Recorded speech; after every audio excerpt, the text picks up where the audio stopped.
RRB এনটিপিসির graduate level under graduate লেভেলের যে পোস্টগুলো আছে সেগুলোর এক্সাম প্যাটার্ন এবং পোস্ট প্রেফারেন্স নিয়ে তোমাদের সঙ্গে একটু আলোচনা করছি। আচ্ছা, তোমাকে আন্ডার গ্র্যাজুয়েট হোক গ্র্যাজুয়েট হোক যে পরীক্ষায় দাও না কেন CPT-1 CPT-2 মাস্ট দিতেই হবে। কিছু কিছু পোস্টের জন্য টাইপিং টেস্ট আছে, কিছু কিছু পোস্টের জন্য CBAT বা সাইক্রোমেট্রিক টেস্ট আছে। এবার কোন কোন পোস্টের জন্য আছে সেগুলো নিয়ে একটু আলোচনা করবো। CPT-1 আর CPT-2 এর যে প্যাটার্নটা আছে, তোমাকে জেনারেল ইন্টেলিজেন্স, জেনারেল অ্যাওয়ারনেস আর কোয়ান্টিটিভ অ্যাপটিটিউড, এটা হচ্ছে CPT-2। CPT-1 এ কি আছে? জেনারেল ইন্টেলিজেন্স 30 নম্বর, জেনারেল অ্যাওয়ারনেস 40 আর ম্যাথ 30। টোটাল সময় লাগবে 90। এখানে টোটাল সময় 90, কিন্তু এখানে নাম্বার অফ কোশ্চিন 120টা, এখানে নাম্বার অফ কোশ্চিন হচ্ছে 100টা। কোশ্চিনের প্যাটার্ন বা লেভেল মোটামুটি একই থাকে। CPT-1 এবং CPT-2 এর জন্য আলাদাভাবে প্রিপারেশন নেওয়ার দরকার নেই, দুটো একসঙ্গেই নিতে পারবে।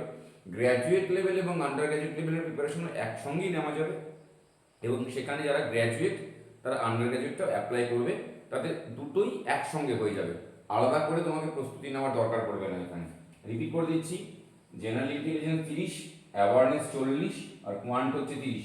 মোট 100টা কোশ্চিন, 90 নম্বর, 90 মিনিট সময় CPT-1।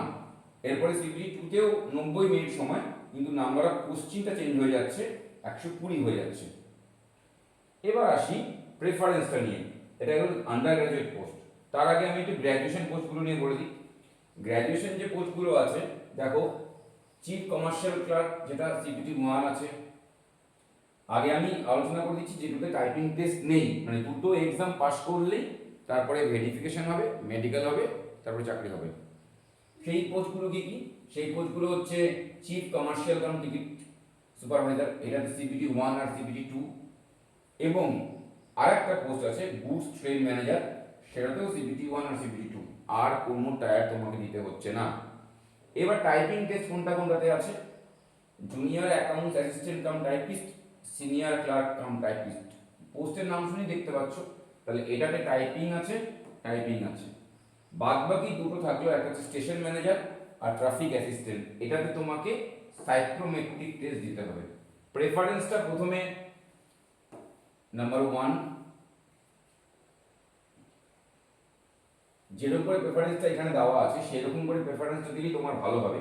এটা আমার মতামত, তোমরা তোমাদের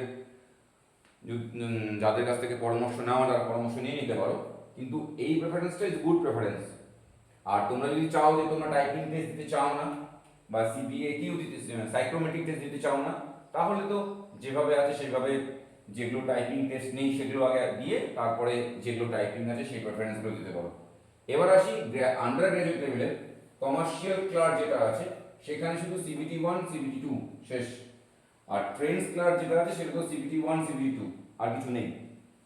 এবার accounts clerk cum typist, junior clerk cum typist, এটাতে CPT-1 2 টাইপিং, CPT-1 2 টাইপিং। এই দুটো পোস্টের জন্য তোমাকে টাইপিং টেস্ট দিতে হবে।